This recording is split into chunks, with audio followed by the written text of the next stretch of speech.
What do you got? Got a book here from 1791, First Acts of Congress, signed by a gentleman by the name of James Smith, one of the original signers of the Declaration of Independence.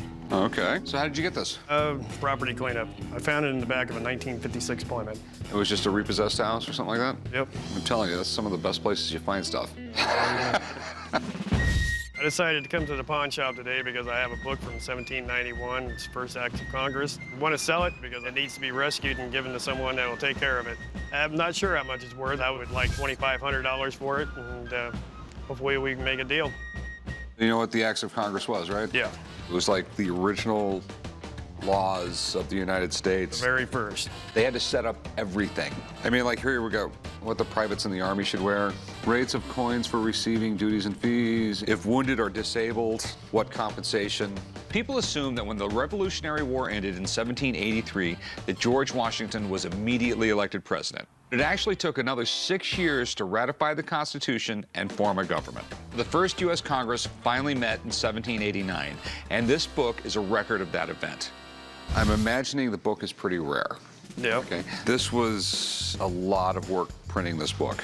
It's really well done, too. This is hand-laid paper. It's just, God, it is in rough shape. It is. It's in bad shape, but for 200 years old, it's not that bad. If we can get that authenticated, make that book worth a little bit of money. Okay, well, the big problem we have here, there's a million James Smiths. Exactly. You know, it's probably the most common name there is. James Smith was one of Pennsylvania's representatives to the Continental Congress, and he's forever etched in American history as one of the 56 signers of the Declaration of Independence. If it's his signature, this thing could be worth a fortune. The book itself might be worth some money. I need some more people to look at this thing. How long are you in town? Till tomorrow.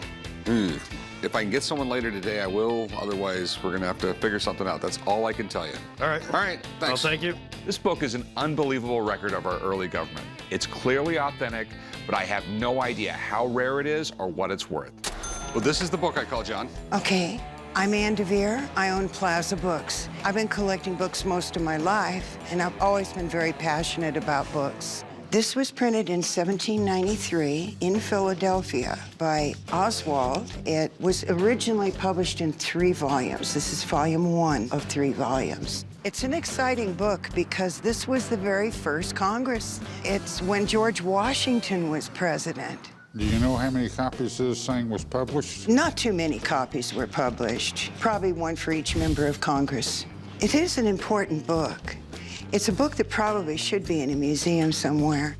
He's got this signature on the front that I know nothing about. I can't address the signature on the front. It would take a person who's expert in signatures to tell you more about that. Okay. What is something like this worth? While the condition of this book is less than very good, the front cover is detached, there's foxing to the pages, and there's some staining of the page edges. It's a very important historical document. I would say probably in the range of be in the $2,500 to $3,500 range. More if this signature were confirmed to be of someone of importance. It could raise the value of the book tremendously. All right, Ann, you're the best. Thank you. Thanks, Ann. Thank you. That's good news. Yeah, I'm going to have someone come in later today that can tell us about the signature. Okay. Okay, and then we'll talk price. All right, perfect. All right, Thank you. thanks. If the signature is James Smith, then I'm going to be really happy because that'll make it worth a lot more money, and then hopefully we can make a deal. Good to see you, sir. How are you? I'm Drew with Authentic Autographs Unlimited. I'm a forensic document examiner. What do we have today? We have a book with the first acts of Congress printed in 1793, Okay. and he's saying he thinks this might be James Smith. Oh, the James Smith. Really? Yes. Okay. Well, James Smith may not be one of the most well-known of all the original signers, but it doesn't matter. If you're one of the signers of the Declaration of Independence, you're definitely all that. Let's see what we have. I mean, it looks old. It's very old. See, this would have to be done with a quill pen. I mean, they didn't have steel pens yet. It's incredible.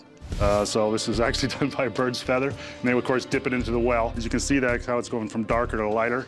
That's because, the ink gets thicker at first, and, of course, it loses ink as it goes. So, Okay. So it's definitely an old signature, that's for sure.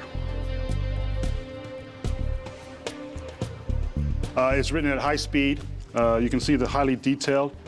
Clearly, it's got a certain sophistication to it. It's an interesting signature.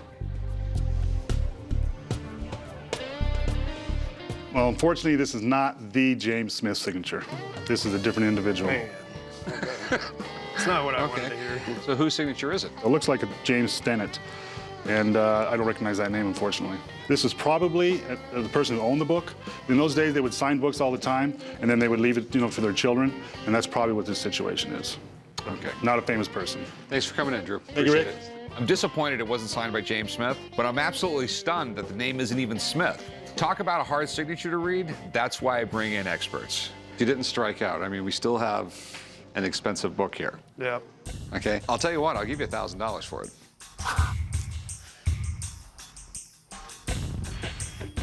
Well, You want to sell it, guy, we pay $100 bills.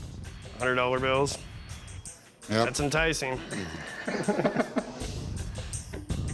No, I don't need the money that bad. Okay. You want to take $1,500 for it? I mean, it's a fair offer. Well,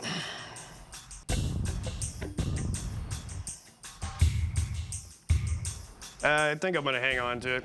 It's just cool to own something from the 1700s, and maybe someday it'll be worth a lot more money than what it is now. This is something the value will go up on. I'm not gonna sell the book for $1,500. It is something from the 1700s, and it has to do with the foundation of the country. That's worth more to me than $1,500.